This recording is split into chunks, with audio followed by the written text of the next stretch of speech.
I am a favored concubine, able to hear the innermost thoughts of the emperor. In my previous life, I followed the whispers of his heart, fulfilling his every desire. I believed such devotion would lead to promotions, and perhaps even the title of empress. Alas, the emperor proved to be unworthy. Ignoring the counsel of his court, he fell in love with a fisherwoman from beyond the palace walls. Defying all opposition, he elevated her to the status of empress. Fearing that I might harm his beloved empress, he had me put to death prematurely. I end this new life. Upon hearing the emperor's thoughts once more, I chose to relay the information to my adversaries.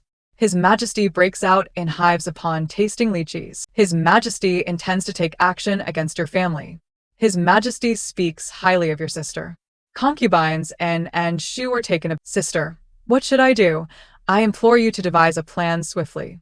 01. I nearly found myself lost amidst the chorus of sister. In my previous life, they referred to me as a wretch. I did not remain idle either, calling them vile maids, imbeciles, lowly servants, and fools. However, that was all in the past. In this life, they are my beloved sisters. I gazed at Anfei and smiled. What is the haste? The hermit possesses cunning plans, but it depends on your resolve. Anfei quickly bowed her head, saying, My sister has just reached her coming of age, and she is already betrothed. Being in this hallowed palace, I cannot allow her to fall deeper into this snare. I beseech you, dear sister, to show mercy. I shall henceforth follow your lead. Initially, Anfei harbored doubts about my intentions. It was only when I instructed her to feign departure, then stealthily returned, that she witnessed the emperor's gaze unabashedly fixated on her tender sister. Anfei's teeth clenched in fury. She had nurtured her sister with deep affection. In my previous life, I had followed the emperor's whims to attend to another matter, thus missing this opportunity. By the time I discerned the emperor's interest in Anfei's sister, she had already entered the palace. This betrayal ignited my wrath, leading to a significant conflict with Anfei, whom I believed had orchestrated it. Yet in this life, I heard the emperor's thoughts, not only refraining from fulfilling his desires, but actively thwarting them, much to his vexation. Thus, I did not miss the emperor's intentions. It turned out he had long set his sights on Anfei's sister. What a lecherous man. I seized the opportunity to inform Anfei of this development. Anfei clenched her teeth and declared, as long as I can save my sister, I would brave any peril.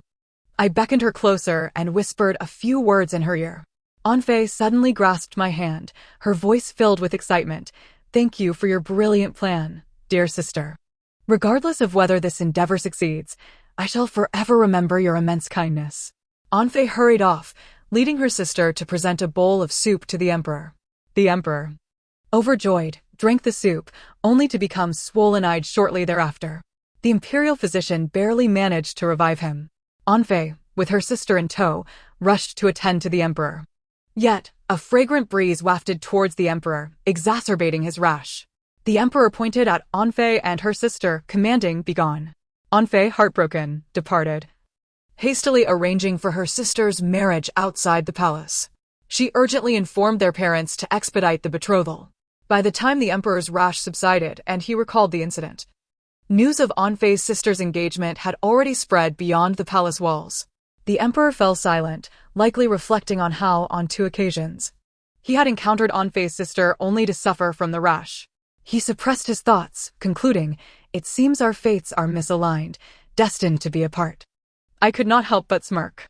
In my previous life, he had brought Anfei's sister into the palace, only to tire of her after a few encounters. A new victim had emerged within the palace, while he reveled in freedom, pursuing another. Bah, a debauched fool. 02 months later, Anfei's sister married.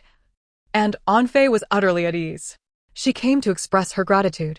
I dismissed those around us, and suddenly, she knelt before me, performing a grand gesture of reverence. Sister, your life-saving grace, I shall never forget. From this day forth, I am yours. I shall heed your every word. I hurriedly helped her up, feeling a strange sense of touching gratitude. In my previous life, I had countless rivals in my quest to become empress. Yet, as I approached my demise, it was those very rivals who came to bid me farewell. The ones who understood me best were my enemies. They pleaded before the emperor, asserting that I would never harm the fisherman's daughter. Though the noble consort's words may be sharp, her heart is kind and benevolent. Though the noble consort may seem arrogant, her actions are honorable. Though she may seek favor, she does not stoop to treachery. Though she may covet affection, she would never resort to underhanded tactics. The noble consort. Enough. No more words, just let me die. The emperor hesitated. Yet, the fisherman's daughter, with tears brimming in her eyes, softly declared, I cannot contend with those entrenched in the depths of the palace, nor do I wish to. Li Xin, if you cannot clear the obstacles from my path, do not confine me within this palace. The world is vast, where can I not go? It was this very statement that solidified the emperor's resolve. He offered me poison wine and banished the other consorts to a Buddhist temple. The grand palace was left with only the two of them, destined to live together eternally. Bah! In this life, I shall ensure they meet a wretched fate. I helped Anfei to her feet, feeling both awkward and proud. Ah, the daughter of the infamily. It seems a mere token of kindness can easily win your loyalty. Anfei clenched her fists in fury. Zhao Jiufeng, you will eventually poison your own tongue. I thank you for the little sachet of fragrance. You are my benefactor, and I shall not hold it against you. I shall simply remember your kindness. The sachet of fragrance was crafted from lychee shells, sugarcane residue, dried orange peel, and pear skin. Anfei increased the proportion of lychee shells, creating a new sachet. She and her sister sewed the sachet into their accessories, wearing them at all times. They even infused their hairpins, sleeves, and shoe ornaments with fragrant powder, and added lychee juice to their lip balm. The two nearly succeeded in causing the emperor's demise. However, the emperor could not die just yet. There were no pregnancies in the palace. 3 years had passed since his ascension, and not a single child had been born to him. I suspected the emperor might be impotent. Yet, when I died, the fisherman's daughter was evidently pregnant. Could it be that all the concubines in the palace were barren? I felt compelled to try again. 03. Anfei and I exchanged idle chatter. Our energies clashed, and our conversation soon escalated into an argument. Perhaps it was fated that we were to remain bitter rivals. Anfei eventually departed with gritted teeth. I felt a pang of regret and called after her retreating figure. Aniru, if you truly wish to repay me, then live well. In half a year, the emperor would don commoner's attire to tour the realm, meeting that fisherman's daughter. Among the many concubines in the palace, who constantly quarreled and envied one another, I felt no fear. Yet, that powerless fisherman's daughter instilled a deep sense of dread within me. A single careless word from her could sway the emperor's emotions. I wished for more familiar faces within the palace, as it would grant me a semblance of security. Anfei paused, turned back, and regarded me with a complex expression. Do not worry, for your sake, I shall also live well. I felt reassured. The daughter of the infamily indeed possessed admirable spirit. I continued to seek the emperor's company frequently. My sole intention was to discern whether I could conceive. Once I was with child, he would no longer hold any value for me. At that point, the emperor appeared delighted in my presence. My striking appearance and exquisite attire only accentuated the resplendence I exuded. The emperor once remarked that my presence evoked a sense of peace and prosperity within the realm. Yet, he later chose a fisherman's daughter who favored wearing plain garments and possessed a modest beauty. Indeed, the words of men are deceitful. To trust him would be folly. Even his innermost thoughts cannot be relied upon. Self-awareness is not a trait possessed by all, and even the emperor himself remains oblivious to his true desires. If he is fated to belong to another, then he shall toil endlessly in my service. I shall make him recoil at the mere mention of desire. I enticed the emperor into my embrace several times. After our trysts, he appeared utterly exhausted. The noble consort is truly a siren. I may very well perish in her embrace. I cannot endure another encounter today. I hope she takes the hint and refrains from provoking me further. As if that were possible. I possess ample means to ensure he is utterly drained. I sprinkled fragrant powder upon the emperor's face, body, and the bed. He flipped over, pinning me beneath him once again. Eventually, I too grew weary. The emperor's drowsy eyes struggled to remain open, nestled within his arms. I traced circles on his chest, teasing him. I pitched my voice sweetly, Your Majesty, my birthday is approaching. What gift shall you bestow upon me? What is it that you desire? The tedious woman, always asking for more. My fists clenched tightly. In my previous life, I took his words to heart, suppressing my emotions and feigning indifference. Yet he accused me of pretending. When I did not pretend, I received nothing from him. In this lifetime, regardless of his thoughts, I shall only concern myself with my own. I playfully remarked, Your Majesty, I serve you so diligently. Might you grant me a favor? What is it that you wish for? I knew she aspired to be the Empress, oblivious to her own worthiness. My fists tightened once more. I have served in the palace for many years and long to return home to see my parents. I beseech you to grant me this, Your Majesty. My voice twisted in several directions. Even I found it tiresome. The Emperor paused, seemingly taken aback. I misjudged her. She is, after all, a home-loving person. Granted. That is a trivial matter. Do you have anything else you wish to request? His words were laden with implication, and I understood his intent. This wretched man sought to elicit my true desires. If I were to voice them, he would feel he had me under his control, only to look down upon me in disdain. How naive of him to think so. I have no further desires, Your Majesty. I once considered becoming the Empress, but upon reflection, I realize I am unworthy. Being a mere consort would be the pinnacle of my fortune. Your Majesty, please do not lead me into wild imaginings. If I were to entertain such thoughts and you were to scold me, I would be terribly flustered. However, I trust you are not the type to act without honor. Thus I dare not indulge in such thoughts. Your Majesty, you should rest. I am quite weary. The Emperor fell silent. His inner musings were a cacophony of trivialities. Does she know something? Was she just mocking me in a roundabout way? Surely not. She lacks the audacity. It appears I have indulged her too much, spoiling her. Tomorrow, I shall summon the consort shoe. Oh, I see. Tomorrow, I shall provide consort shoe with some potent medicine. However, consort shoe does not quite trust me. She eyed me with suspicion. Are you truly so benevolent? I stifled a yawn and replied lazily. It is not solely for your benefit. Recently, His Majesty almost took a new concubine into the palace. Consort Shu's demeanor grew serious. She had heard whispers of the matter concerning Sisterin. Had it not been for the Emperor's sudden illness, it might have come to pass. But what does this have to do with me? I scoffed. What does it have to do with you? It is of great consequence. Surely it is our failure to serve His Majesty that has allowed him to entertain such thoughts. Must we not strive diligently to please him? Yesterday, I exerted myself to the utmost to satisfy His Majesty. Today, you must perform well, lest you disappoint me. Consort Shu's face flushed crimson as she rose, huffing in annoyance. How vulgar you are. Consort Shu is a learned woman, unlike me, who lacks both literary and martial prowess. In my past life, her father and brothers were imprisoned by the Emperor. She could only kneel before the Emperor, clutching the edict praising her family's loyalty, pleading for mercy and asserting her father and brothers could never commit treason. Regrettably, the Emperor never laid eyes on her. After her father and brothers perished, she starved herself to death to prove her innocence. I struggled so hard to rise in status, partly out of fear of the Emperor's arbitrary disposition. At the very least, the Empress is the Emperor's wife. Disposing of a wife could provoke considerable backlash. I sneered. We have been in the palace for 3 years. Yet none of us have borne His Majesty's offspring. Do you not wish to know whether it is His Majesty who is incapable or we who are lacking? Moreover, your family is about to face calamity.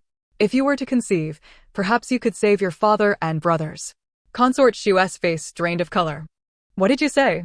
I feigned surprise, quickly covering my mouth. I said nothing. You did. I did not, Consort Shu. Do not attempt to slander me. I shall take my leave. I hurriedly slipped away. Consort Shu is stubborn. Had I directly told her the Emperor intended to deal with her family, she would undoubtedly dismiss it. Yet, if she were to grow suspicious and investigate, she would surely believe it.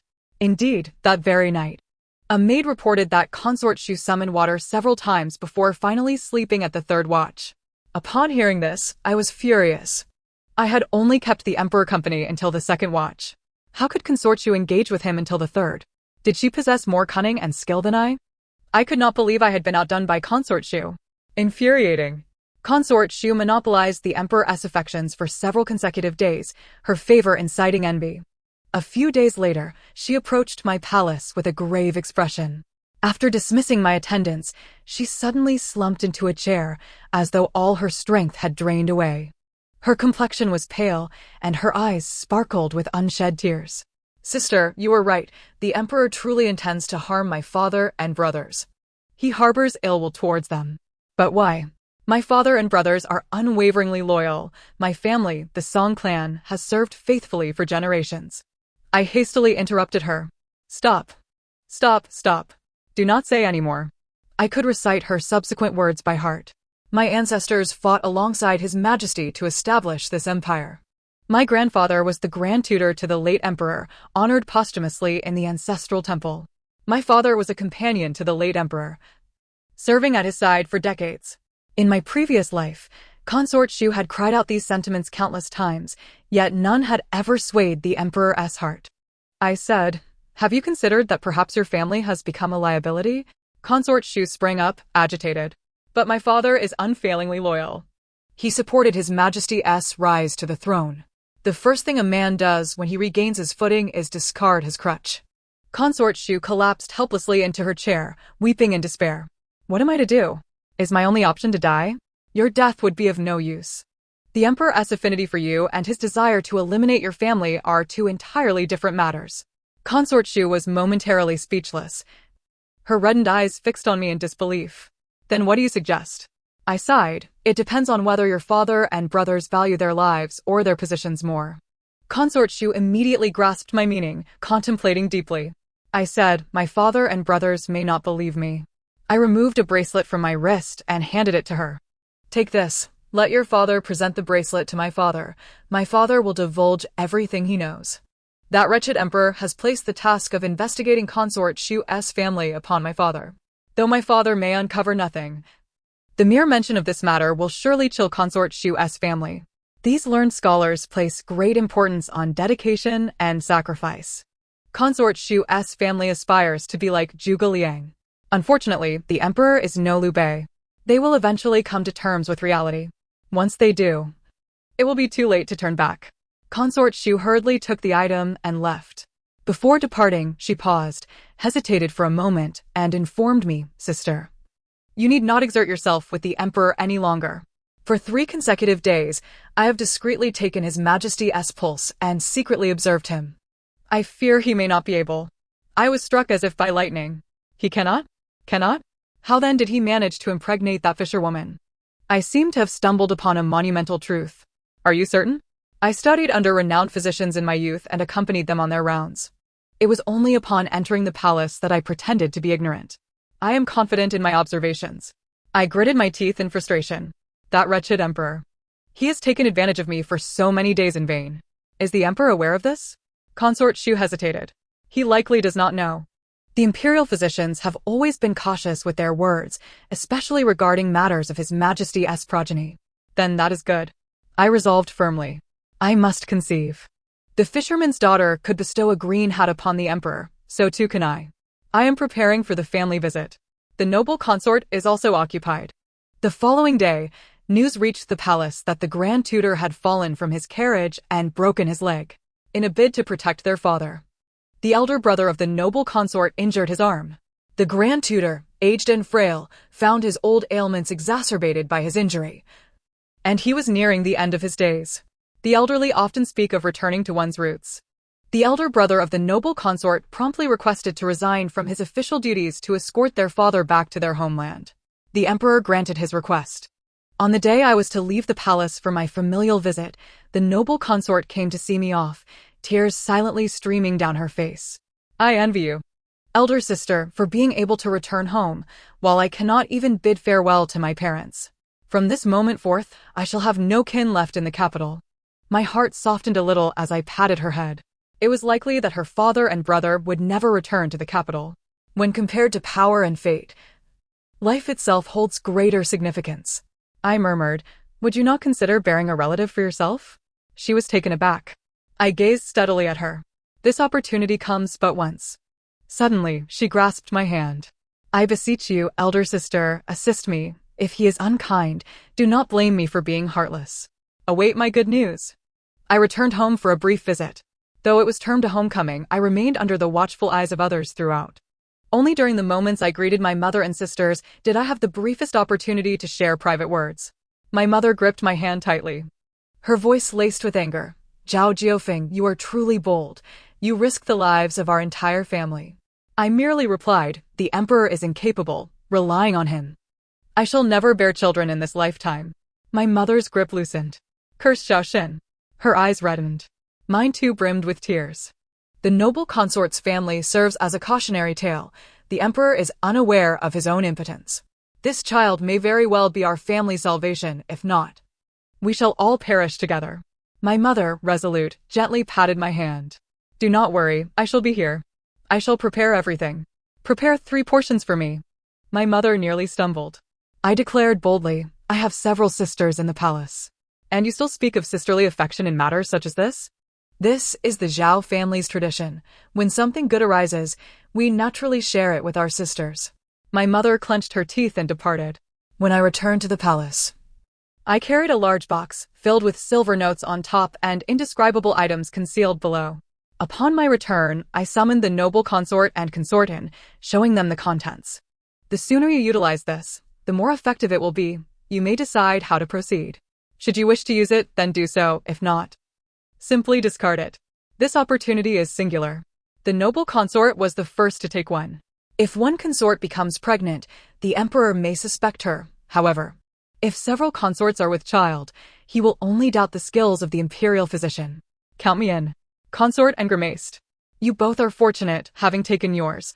But the emperor has yet to summon me. My timing for conception is not aligned.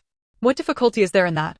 This evening, you shall bring the emperor a bowl of tangyuan. That rascal has been craving it of late.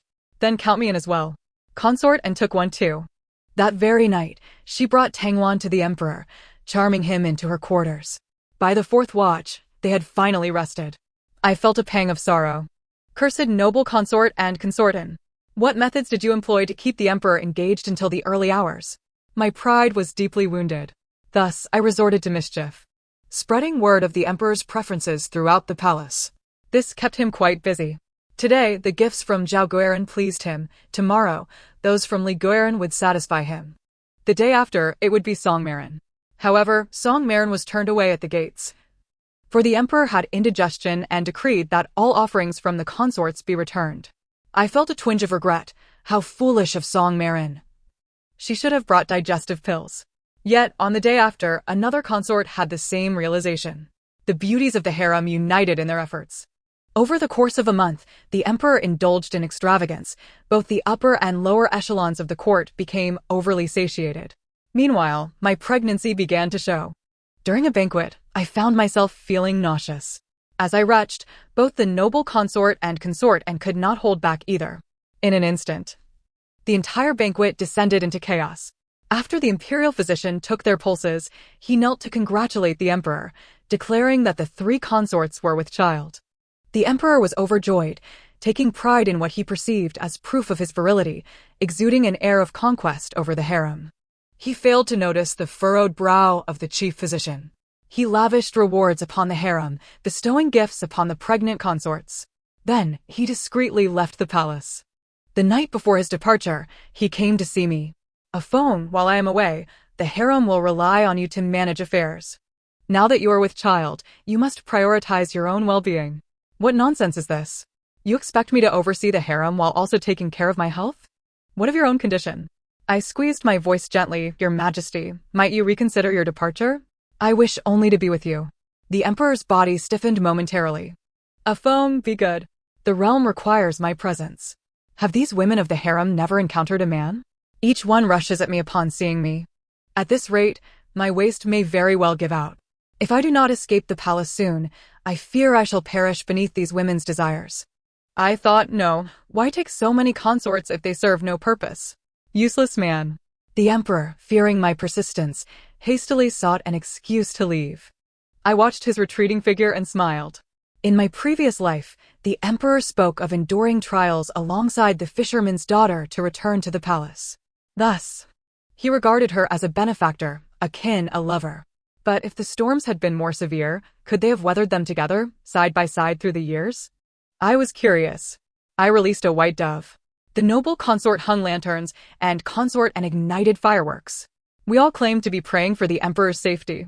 The emperor's discreet excursion extended much longer than anticipated, lasting a full 9 months before his return. Initially, the court was in a state of panic, however. They soon established a smooth protocol, collaborating effectively to maintain the governance of the realm. The harem remained remarkably stable. Without the emperor, all the consorts enjoyed a leisurely existence. And surprisingly, relationships flourished harmoniously. The noble consort, Consortin, and I successfully gave birth to 2 sons and a daughter. Holding my child, I was overcome with joy. In my previous life, I envied the fisherman's daughter for being cherished by the emperor, for being the sole one in the palace capable of bearing his child, and for having a blood relative to accompany her through the long, quiet years of the inner palace. But I merely envied her. I never contemplated harming her. What truly displeased me was her simultaneous disdain for us noblewomen while seeking refuge in the lap of luxury, feigning superiority and reluctance. How infuriating! In my past life, the emperor valued her and her unborn child. In this life, the emperor has 3 children. I now wonder how she will charm her way into seeking a lifelong companion. On the day of my son's full moon celebration, the emperor returned. As I was preparing, I paused, astonished. How had he returned alive? Truly, he is difficult to kill. I finished my adornment and approached the emperor.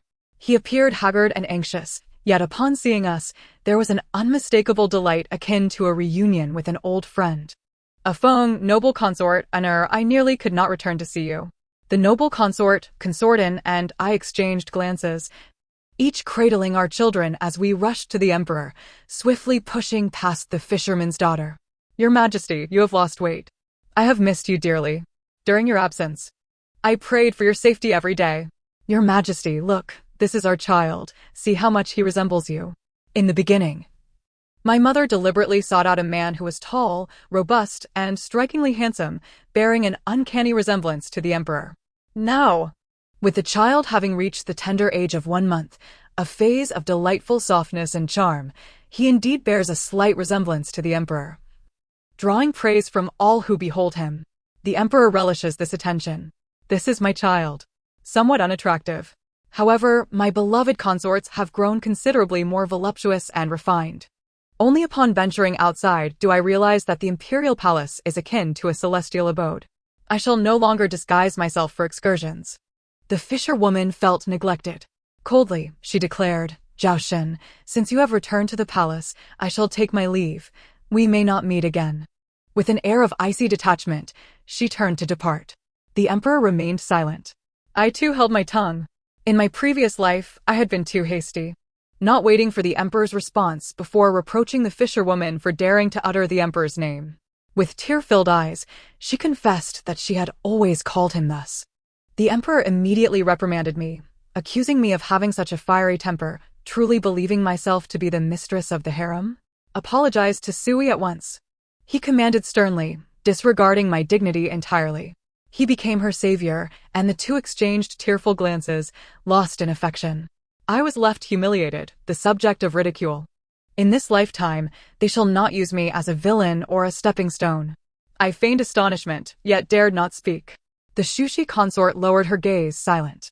Anfei rolled her eyes, opening her mouth to curse, but I discreetly tugged at her sleeve, prompting her to hastily cover her mouth with her sleeve, feigning alarm. The emperor appeared somewhat uncomfortable. Our support restored his regal dignity. He may have suddenly recalled that he was not the wandering Zhao Shen, but a sovereign of great stature.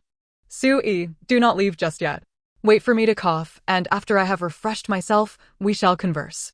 Sui, however, was evidently dissatisfied with this answer. No need, you are the emperor, and I am merely a fisherwoman. I know I do not deserve to remain here. Farewell. Yet, as she spoke her farewell, she did not depart, her misty eyes lingering on the emperor with reluctance. The emperor's heart felt a twinge of panic. How vexing, what should I do now? Are these people dead? Can no one utter a kind word to retain Sui? I am the emperor. Can I truly be reduced to pleading with a woman? I rolled my eyes inwardly. In my past life, I diligently followed his desires. He showed no hesitation when he ended my life. In this lifetime, he shall not exploit anyone again. During the emperor's absence, I meticulously organized the palace regulations, ensuring that affairs were conducted with decorum and order. The palace staff adhered to their duties, each performing their roles without anyone daring to overstep. All eyes were fixed upon the emperor and Zhao Sui, witnessing their poignant romance. Seeing no one to plead for her, Zhao Sui gritted her teeth and stormed out in anger. Approaching the doorway, she dramatically swayed and collapsed to the ground. The emperor rushed to her side. Sui, are you all right? Someone quickly summoned the imperial physician. The physician arrived and diagnosed that Zhao Sui was pregnant. While he offered his congratulations, his furrowed brow betrayed his concern. I exchanged glances with Xuxi and Anfei. Anfei discreetly gave a thumbs up. Xuxi adjusted the green hairpin atop her head. I thought to myself that I too possess a few green hairpins. Perhaps I shall adorn my hair with them fully tomorrow. The emperor was elated, embracing the slowly awakening Zhao Sui, tears of joy streaming down his face. Sui, did you hear? We are having a child, our child. Zhao Sui smiled through her tears. This child cannot be kept. I am the daughter of a respectable family. And to have an affair with you is already a transgression. This child is a mistake, and I cannot err again. Give me a bowl of medicine to terminate this pregnancy. The emperor held her tightly, heartbroken. Sui, you cannot be so heartless. This is the child I have longed for. I must give it a rightful name. I will marry you and elevate you to empress. But I am merely a fisherwoman. No one will accept me as empress. Furthermore, I fear this treacherous palace. I only wish to live a simple life with my husband. If you cannot provide that, then let me go. I will not let you go. Should anyone object, I shall have them executed. He turned to us, his expression resembling that of an enemy.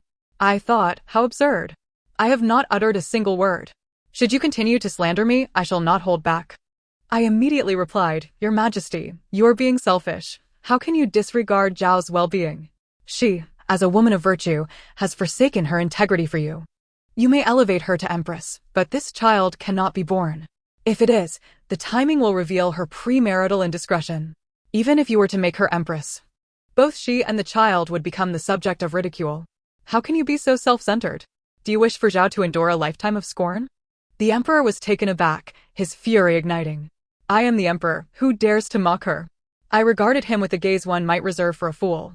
Xuxi mirrored my expression. Anfei, unsure of our intentions, endeavored to maintain the same rhythm, gazing at the emperor with a look of exasperation. The emperor slammed his palm on the table. What do you all intend to accomplish?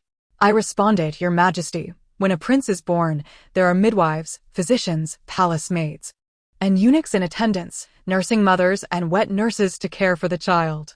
The birth will be overseen by the Astronomical Bureau and recorded in the imperial annals, with countless eyes watching. Do you plan to kill everyone in the realm? Or do you intend to conceal Zhao, allowing her to live in solitude for the rest of her life? You are clearly envious of Sui and wish to harm her. The emperor roared. I raised my voice even higher. Your Majesty, I harbor no grudge against her. Why would I envy her? Is she more beautiful than I? Is her lineage superior? Is her grace more refined? I surpass her in every aspect. Why would I be envious? Because I have feelings for her. Ha ha. What significance does his affection hold? In my past life, I held no such feelings for him. In this life, it is even less likely. I replied coldly. From the moment I entered the palace, I understood that I would share you with the other sisters. According to ancestral edicts, you are destined to have one empress. For consorts, 9 concubines, 27 wives, and 81 consorts. With so many sisters already in the harem, what harm would one more do? I shall not harbor jealousy because you hold affection for her. Rather, I would rejoice at your finding a worthy partner. However, harsh truths are often unwelcome. Since you refuse to listen, I shall take my leave and allow you to decide for Zhao. I swept my sleeve and turned to exit. Xuxi shook her head in resignation. Your Majesty, you have truly misjudged the favored consort. During your absence, it was she who carefully attended to me, allowing me to safely deliver my child. Had she truly wished for my misfortune, my child would not have survived. Your Majesty, I shall take my leave. Anfei also sighed deeply. Your Majesty, after your departure, harmony reigned in the harem, all thanks to the favored consort's benevolence and fair dealings. If you truly cherish Zhao, you must consider her reputation. The honor of an ordinary woman is of utmost importance, let alone that of an empress. Alas, Zhao, take heed. If you truly wish to ascend to the throne, you must remain unblemished yet now. 3 voices echoed this sentiment. The emperor appeared lost. Zhao Sui, too, was bewildered. What should have been a joyous occasion had turned into a source of distress.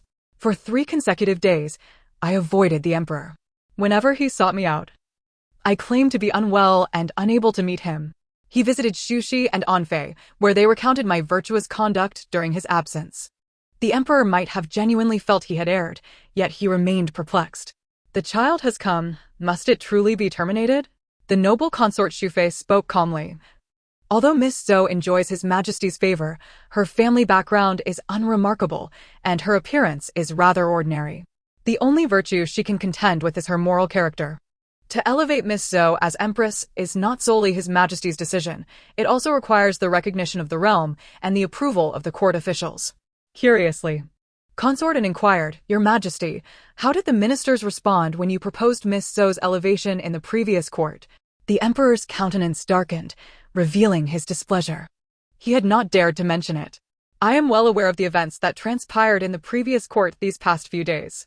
The ministers had grown accustomed to his absence over the past 9 months and had developed their own operating protocols. Should the emperor suddenly return, it would disrupt their rhythm.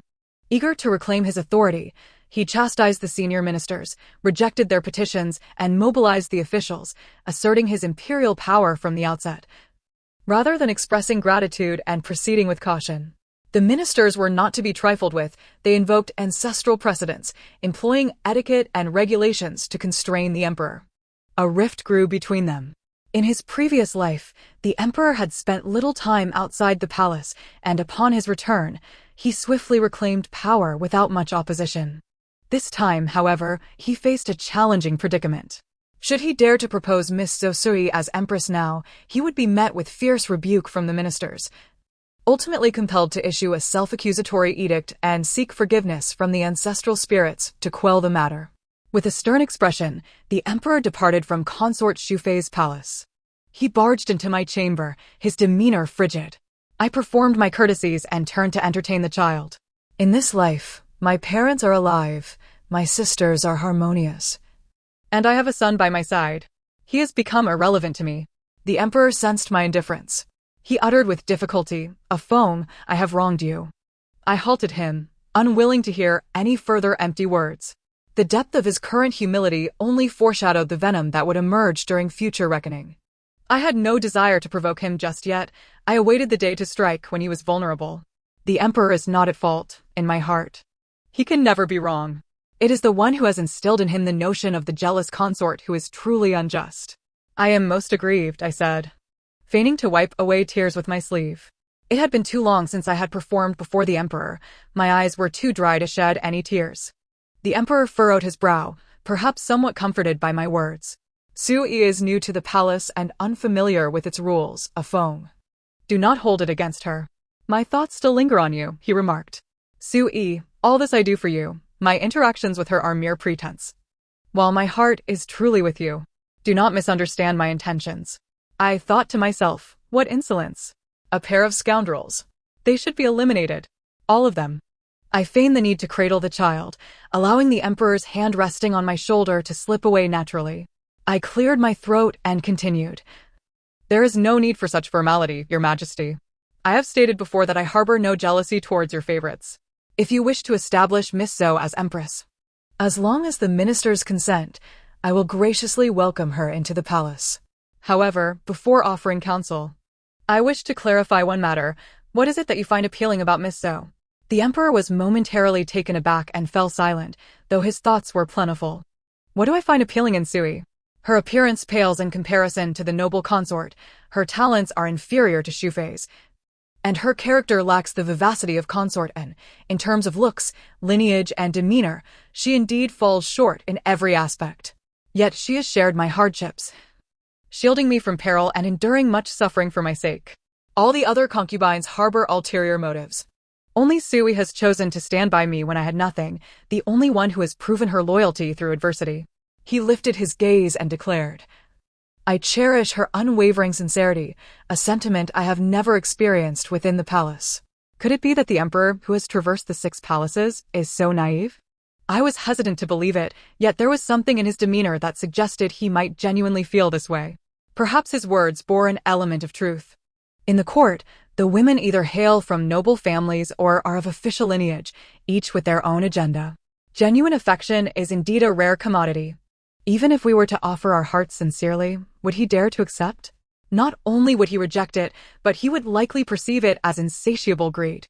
He harbors a bias against women of noble birth, a prejudice that prevents him from loving any of us. He only remains vigilant against us. Moreover, does hardship equate to true affection? That is merely a mutual reliance in times of despair. When one is famished, their desires become simple. But that does not imply purity. I shall observe whether their sincerity withstands the test. Since your majesty insists on establishing Miss So as empress, I present two courses of action. One is to terminate the pregnancy and find a noble family to adopt Miss So as their daughter, thereby legitimizing her claim to the throne. The other option is to preserve the child. There once was a concubine by the name of Zhou who passed away during a period of national mourning, and her burial was conducted quietly, without fanfare. Later, a eunuch neglected to report this matter. I discovered it earlier and had intended to wait for your return to decide, but now I believe this presents a good opportunity. If Miss Zhou were to assume the name of that concubine, her lineage would be secured and her background established. However, her status would begin as a mere beauty, requiring time to ascend. While this path may be slow, it is the most stable, and your majesty would encounter the least difficulty. How to proceed? I leave to your majesty to discuss with Miss Zhou and make your own decision. The emperor departed, burdened with thoughts. I watched his retreating figure, the corners of my lips curling into a slight smile. If Miss Zhou Sui chooses to become empress, abandoning the child, I shall ensure she regrets her decision. Should she opt to begin as a lowly beauty, she would fall into my grasp, and I would teach her the true meaning of the schemes of the women in the palace. 10. The emperor and Miss Zhou Sui quarreled. She fled the palace into a torrential downpour, heartbroken, crying out, "Jiaxin, you promised to remove obstacles for me, yet you believe them and abandon our child. I will never forgive you, nor will the child. I am leaving this place and will never return." The emperor seized her, forcefully carrying her back. "You belong to me. You are not allowed to leave. My side is your home." The two engaged in a tumultuous struggle, weeping and shouting. Consort Shufei consorted, and I stood at a distance, sheltered by umbrellas, observing quietly. Consort Shufei remarked coldly, "I am covered in goosebumps." Consort and shielded her eyes, exclaiming, "My eyes are going blind. How has His Majesty changed so? He was never like this before. Could it be that our pursuit drove him to madness?" She whispered her query. I languidly replied, "Perhaps he has always been this way. It is merely Miss Zhou Sui who has revealed his true nature. I have always felt that he and Miss Zhou Sui are kindred spirits, both perceiving others as threats. In his world, they are the virtuous ones, while we are the villains. My intimate relations with him are but a self-degradation, a hedonistic pursuit of carnal desires. His association with Miss Zhou Sui, under the open sky, is deemed an expression of love, a natural reverence. Our flattery towards him is driven by ambition, a reflection of our lowly character. Miss Zhou Sui may claim to desire nothing, yet the finest treasures of the palace are displayed in her quarters. While he perceives her as indifferent to fame and fortune, her character elevated. In my previous life, I suffered for this. Now, I have come to clarity. The emperor finds me an eyesore. I shall simply remove him from my path. Thus, my world will be filled with those who are pleasing to me. Such is the righteous way. 11. I know not how the emperor persuaded Miss Zhou Sui, but she consented to terminate the pregnancy. I was delighted and personally brought the imperial physician to prescribe the abortifacient.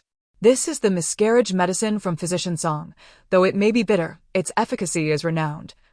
I informed her. This is the medicine from Physician Zhao. Its properties are mild and do not harm the body, though the process may take longer. Should Miss Zhou choose this remedy, she must endure a bit of pain. This is the medicine prescribed by the imperial physician. Its potency is somewhat intense, however. The process is swift. After taking it, you shall not serve His Majesty for at least 3 months, said Zhou Sui, her face as pale as frost. Your Highness, are you attempting to frighten me? I ignored her, turning my gaze to the emperor and lamented, Your Majesty, perhaps you should select for Miss Zhou.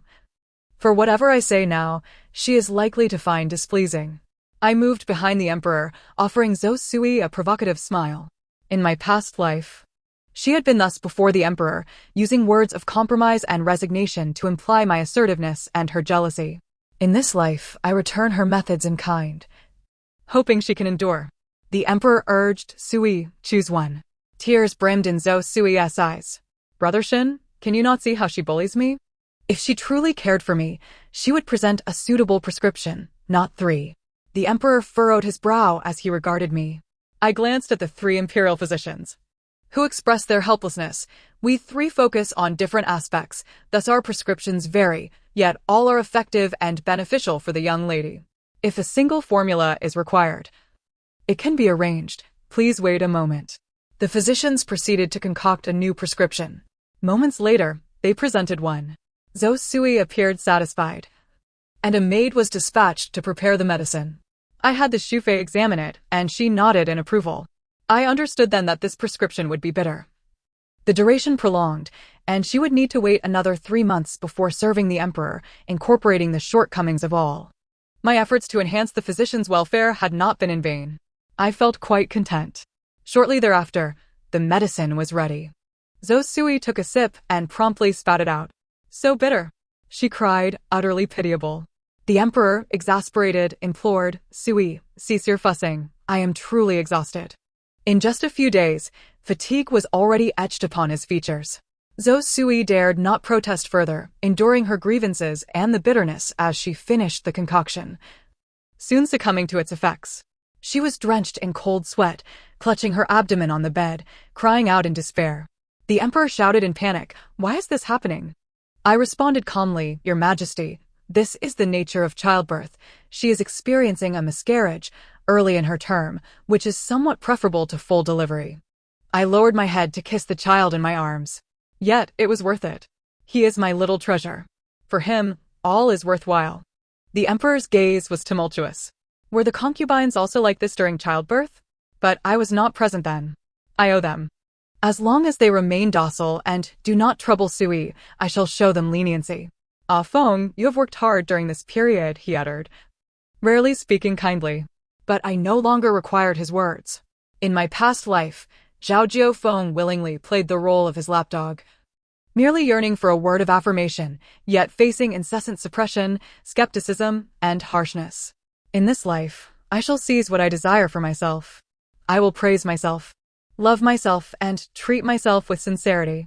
I smiled, Your Majesty, since your return to the palace, you have yet to thoroughly examine your health. Today, with several imperial physicians present, allow them to examine you as well, lest I worry. The emperor hesitated. Shufei interjected, Your Majesty, Miss So will require some time. Should any situation arise, the maids will promptly report, and the diagnosis can be conducted in the side hall without venturing far. The emperor acquiesced, and Fei affectionately supported him, as if he were fragile. The emperor visibly relaxed, as if he had found solace. He departed briskly. Thus, he did not witness Zhou Sui's resentful gaze. I understood her feelings. She was here, utterly alone, enduring pain, uncertain of her future. He, however, only cared for himself, seeking tranquility. They had once shared hardships, felt mutual empathy.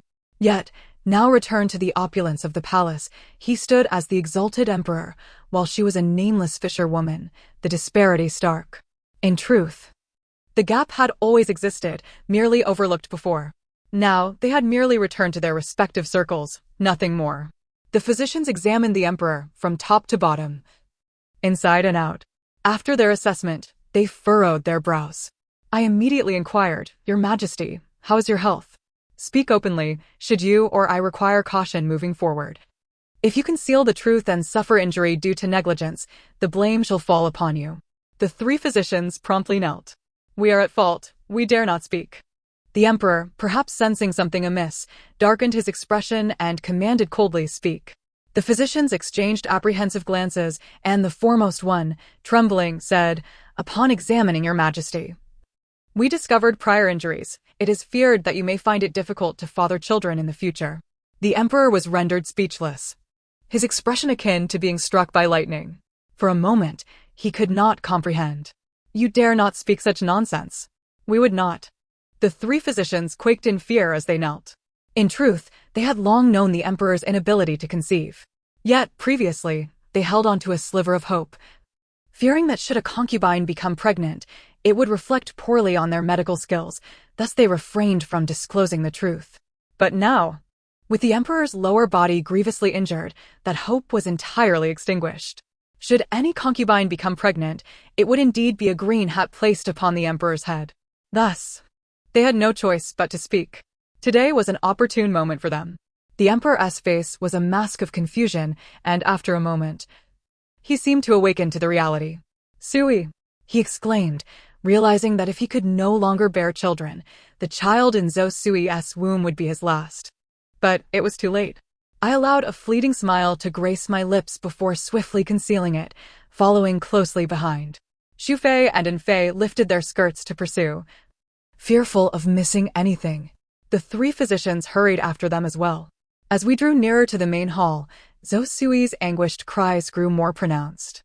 The midwife was soothing her, saying, "Just a bit more effort, and it will be out."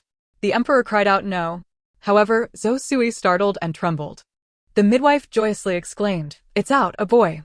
For months along, but alas. The emperor halted in his tracks as he entered the inner chamber, his cold gaze fixed upon the midwife. "You just said how many months?" "Replying to your majesty, 4 months. Can you ascertain the gestational age of the fetus?" The midwives exchanged glances before responding honestly. "Your majesty, each month, the fetus's length, weight, and features vary.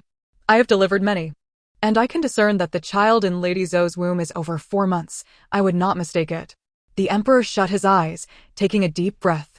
When he opened them again, the fury in his gaze had transformed into tranquility. "All of you leave." The crowd, bewildered, gradually withdrew. The emperor added, "The 3 imperial physicians remain. How I wish to be among those left behind." Alas, he did not keep me. I walked slowly, with Xu Fei beside me and En Fei trailing a few steps behind.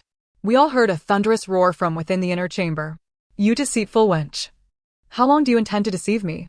I allowed a slight smile to curve my lips. In this life, I had sought out Zhou Sui, but she was nowhere to be found. It was as if she resided in a secluded paradise, accessible only to the emperor. Thus, I could only focus my efforts on the emperor, delaying his encounter with Zhou Sui. For over a month before his departure from the palace, he had indulged in leisurely travels. I waited until he ventured far from the palace, ensuring he could not return in time, before commanding others to pursue him. Yet, the emperor was indeed hard to kill. Despite our utmost efforts, we had only managed to inflict a wound upon his lower body. He was cast adrift in a fishing village where Zhou Sui rescued him. After nursing his wounds, he returned to the capital quietly with her, both having traversed trials and tribulations, kindling feelings for one another, ultimately succumbing to their desires. I believe the emperor must have been elated at that time.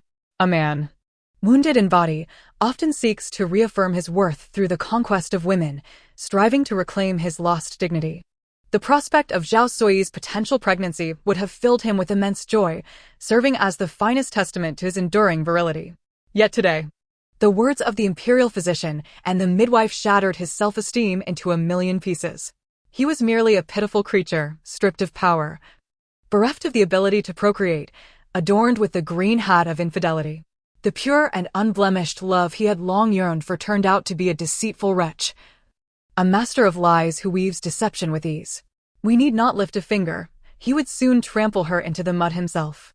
What transpired after our departure that fateful day, I pieced together from the murmurs of several palace servants. The emperor summoned the royal physician to ascertain the age of the fetus, then cruelly severed the tiny fingers of the unborn child, allowing the blood to seep into his bones, desperate to confirm whether the child was truly his. But he failed. I suspect he may have gone mad. To verify paternity through such barbaric means is nothing more than a folk belief. How could he be so credulous?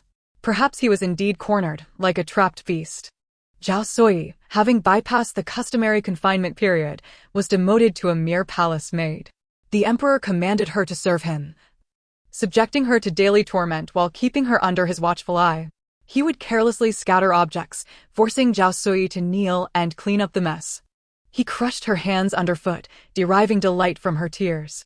He demanded she grind ink, only to splatter it upon her, using her ink-stained form as a canvas for his amusement, laughing heartily at her plight. He ordered her to prepare meals, then threw the food in her face, forbidding her to wash it off. After witnessing so much, I realized the depths of his depravity. The emperor, disillusioned in his harem, unleashed his frustrations upon the court, seizing the opportunity to deal with several powerful ministers and reclaim some of his authority. Had he not been present, I would have taken similar actions. It was fortuitous to address these matters in his reign, sparing my hands from future stains.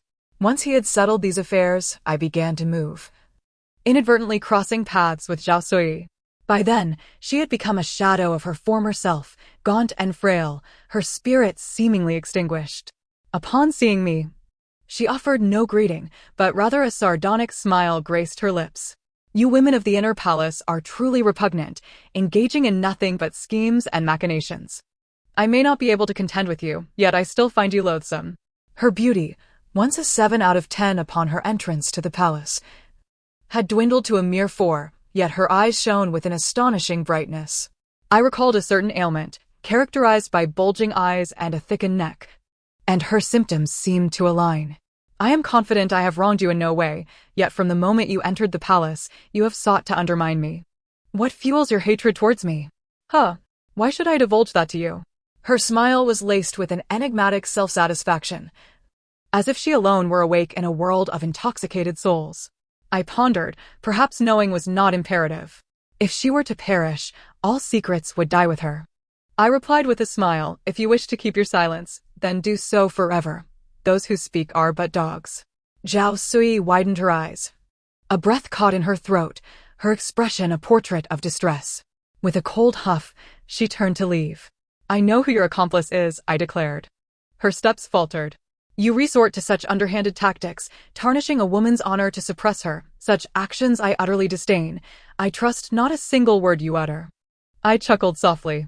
Shall I address you as Miss Zhao or perhaps Miss Zhou? Should I call you Zhao Sui or Zhou Sui? Her glance over her shoulder was laden with displeasure. This is absurd. Ha ha ha ha ha. I was uncertain before, but your reaction has confirmed my suspicions. I recall that the former empress bore the surname Zhou. After the fall of the previous dynasty, her kin protected the royal family, vanishing into obscurity. Who would have thought you were a descendant of that fallen house? Her face paled in shock, before a strange smile crossed her lips. You are a loyal hound to Zhao Shen, but do you know what he says of you? He claims you are a beauty without wit, grandiose yet oblivious. And that had he not been compelled to rely on your family, he would not wish to see your face for a single day. If he feels this way about you, why do you still serve him? Without hesitation, I raised my hand and struck her across the face. Regrettably, I could only land that one blow. If given the chance, I would relish the opportunity to turn her into a grotesque mask.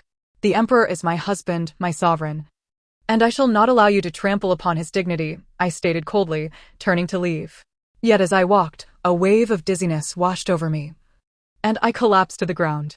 From the shadows of the dark bamboo grove, a figure rushed forth, embracing me tightly. Jiu Feng. I was wrong, truly wrong. I should not have harbored prejudice against you. I was genuinely mistaken. What a fool I am, to humiliate my own consort for a woman who betrayed me. I deserve this punishment. I heard the emperor's voice, and I allowed myself to succumb to unconsciousness. Indeed, the emperor's feelings towards Zhao Sui were distinct. By day, he tormented her, yet by night, he trailed her, ensuring she returned to her cramped quarters before retreating to his own chambers. It was this knowledge that led me to wait for Zhao Sui. My efforts were not in vain. I fainted for 3 days, a calculated dosage. 3 days was ample time for the emperor to uncover the truth. He discovered that Zhao Sui's true name was Zhou Sui. They were remnants of the fallen dynasty, having lived in seclusion in a fishing village for decades. When the emperor inadvertently stumbled upon them, they perceived it as an opportune moment to restore their former glory. They intended to use Zhou Sui to obscure the royal bloodline and seize the throne without bloodshed. Initially, Zhou Sui shared this ambition. However, once within the palace, her thoughts shifted. She no longer wished to be under the control of the remnants of the fallen dynasty. She understood their inevitable failure. When that time came, they could escape easily, while she would meet her demise within the palace's depths. She yearned to seize control of her own fate. Yet, how to achieve this? She intended to observe the unfolding situation and let nature take its course. Should the emperor prove formidable, she would utilize his strength against us, bear a child alone, and bask in the splendor. Should the other consorts prove powerful, she could use the pretext of disposing of the child to eliminate future threats, leveraging the emperor's guilt to suppress the other consorts and elevate herself to prominence, allowing her to conceive at her leisure and secure her position. She had meticulously planned every detail. The only factor she had not accounted for was the emperor's inability to procreate. All her aspirations crumbled into dust. The emperor was on the verge of fury. He had always believed his love for Josui was genuine, never suspecting that from the moment he descended into that fishing village, he had been ensnared in a web of deceit.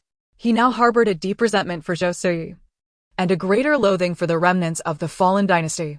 He dispatched men to eradicate them, but they had long since vacated.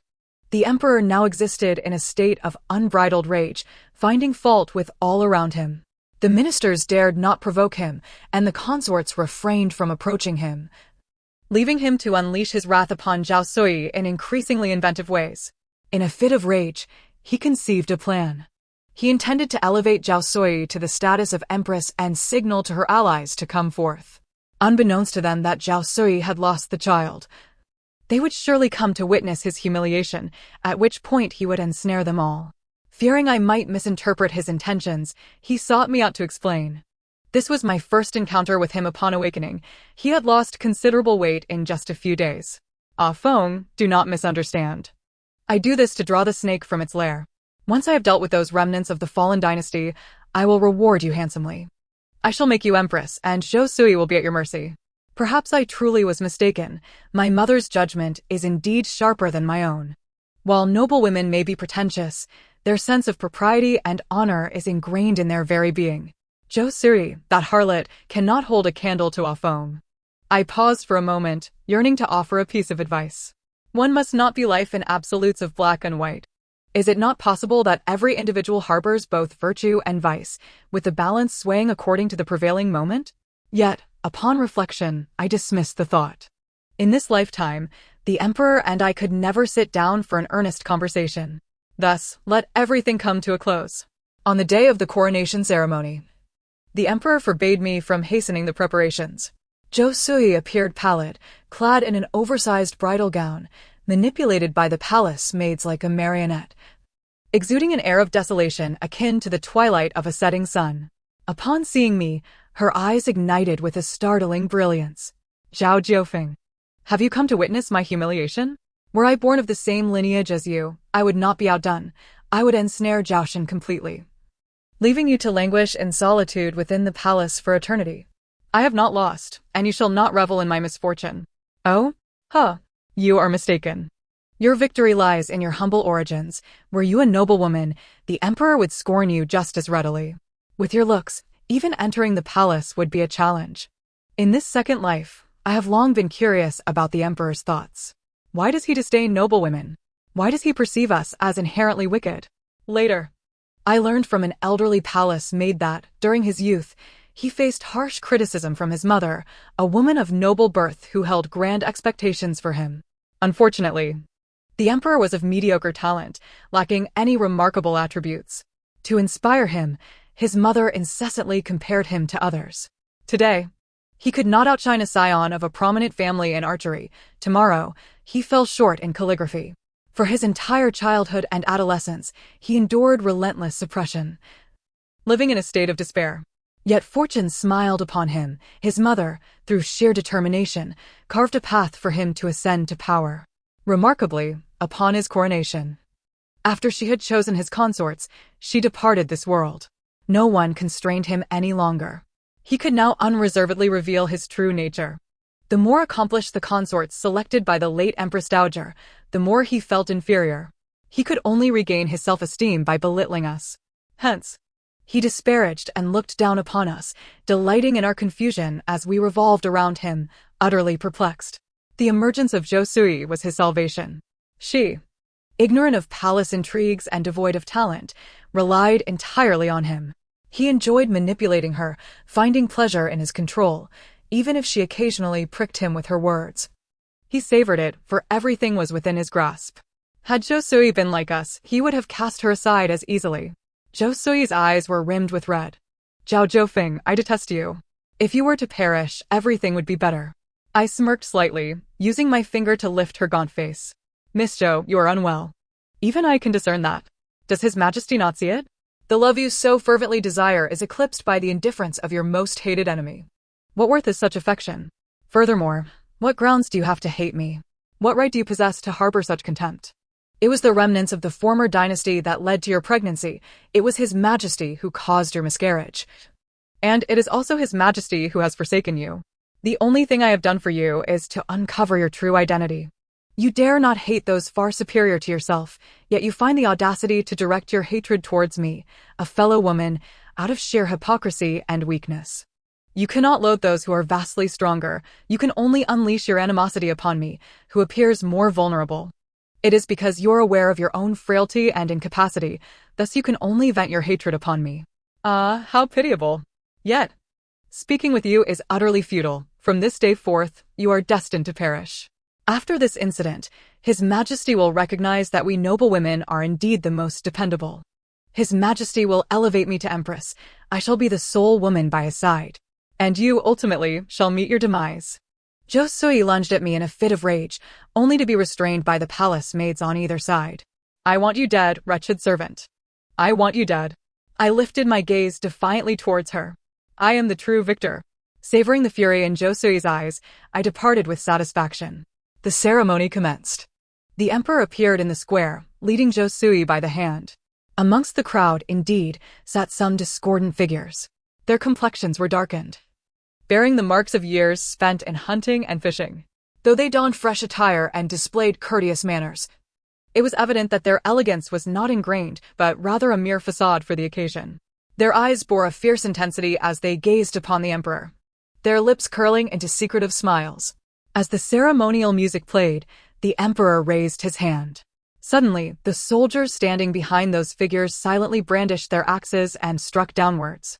Blood erupted as heads fell, their faces still adorned with eerie smiles. Zhou Sui was horrified. Clutching her head, she screamed and flung herself into the emperor's arms. Brother Shin, save me. The emperor, momentarily bewildered, instinctively reached out to catch her. However, in addition to her warm embrace, he grasped the cold blade of a dagger. Zhou Sui, bloodied yet smiling, swept past the emperor and looked at me, laughing maniacally. I have won, the victor is I. What I cannot possess, you shall not attain either. In the next moment, her mouth gaped wide as numerous blades pierced her body, crashing heavily to the ground. The emperor survived, but was gravely injured. Fully aware that his end was nigh, he summoned me and the court officials to his bedside, issuing commands regarding his final arrangements. He declared me empress and designated my son as the crown prince, entrusting him to several ministers while appointing me to rule behind a curtain. Then he gazed at me, his eyes filled with lingering affection. Once the ministers withdrew, I sat beside him holding my son, watching him. Perhaps, as one nears death, their words turn gentle. At that moment, paternal love awakened within him, and he struggled to extend his finger to caress the child's cheek. Alas, I shall not be able to witness his growth. I regret not being a good father. It matters not, Your Majesty. You were never meant to be a father. My tone was calm, a smile gracing my lips. He appeared taken aback. What do you mean? I leaned down, covering his nose with my hand, whispering in his ear. Your Majesty, it is not that you cannot conceive after your injury. You have always been incapable of fathering a child. You are a celestial eunuch, do you not know? He struggled in vain. You speak nonsense, and Fei Shu. Oh, those two. Your Majesty, have you not noticed that our pregnancies occurred around the same time? Even our children's birth dates differ by mere days? The emperor's eyes widened, tears brimming, teeth clenched in rage. Wretched women, a whole gaggle of wretches. Sui, my Sui. He labored to recall but coughed up blood, collapsing back onto the bed. He was dead. His eyes remained unclosed. The bed curtains stirred without a breeze, a chill seeping into my skin. I took a step back, coldly observing him. Your Majesty, you remain a dichotomist. If we are deemed unworthy, then your Sui becomes virtuous. If Sui is found wanting, we become the good ones once more. In truth, we are simply who we are, always have been, if you seek sincerity. You must offer sincerity in return. In this world, there is no scenario where you can torment and humiliate me. and I am still bound to love you and cherish you. If such a situation exists, it is undoubtedly a deception. Your Majesty speaks highly of your sister. If there is a next life, we shall settle the score then. I cradled my child and stepped out, loudly announcing the Emperor's demise. The crowd bowed and lamented. I gazed at the setting sun, yet felt as though the best days were just beginning. The machinations of the court had drawn to a close, while the intrigues of the former dynasty were just commencing. Finally, I had the opportunity to stride onto the battlefield of power. This realm I have arrived. You all kneel swiftly. The end. Thank you for listening. Until we meet again in the next tale.